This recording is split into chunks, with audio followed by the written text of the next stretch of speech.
ওয়াকফ আইনের প্রতিবাদে বাংলার একাধিক জেলা কার্যত অগ্নিগর্ভ। ট্রেন বাস অবরোধ করে বিক্ষোভে নেমেছেন সংখ্যালঘু সম্প্রদায়ের একটা বড় অংশ। যদিও পরিস্থিতি মোকাবিলায় পুলিশ বেশ সক্রিয়।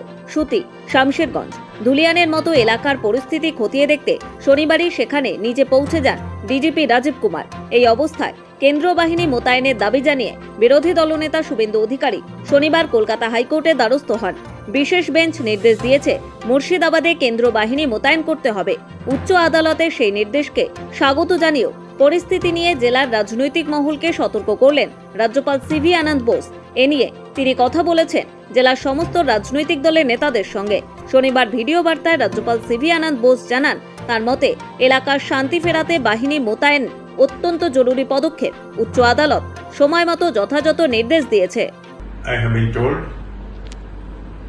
that the Calcutta High Court has ordered the deployment of central forces in the riot-affected areas of West Bengal, including Murshidabad.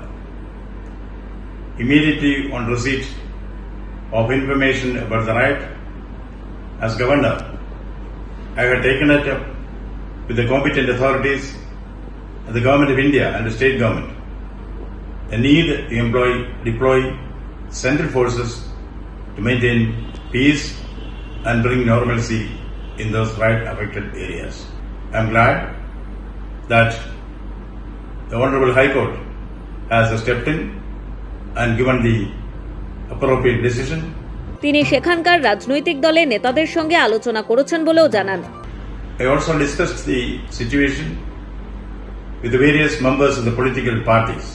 পরিস্থিতি সরেজমিনে খতিয়ে দেখতে শনিবারই মুর্শিদাবাদে পৌঁছন রাজ্য পুলিশের ডিজি রাজীব কুমার। ওয়াকফ সংশোধনী আইনের প্রতিবাদে নেমে মুর্শিদাবাদে ইতিমধ্যেই 3 জনের প্রাণহানি ঘটেছে। এ নিয়ে উত্তেজনা ছড়িয়ে পড়তে উদ্বিগ্ন হয়ে ওঠেন রাজ্যপাল। মুর্শিদাবাদের পরিস্থিতি জানতে তিনি অধীর চৌধুরী, শুভেন্দু অধিকারীদের সঙ্গে ফোনে কথা বলেন। সকলকে অশান্ত পরিস্থিতির দিকে নজর রাখার বার্তা দেন। পাশাপাশি সিভি আনন্দ বোস বিষয়টি কেন্দ্রের গোচরেও আনার চেষ্টা করেন বলে জানা গিয়েছে। ব্যুরো রিপোর্ট, সময়, কলকাতা।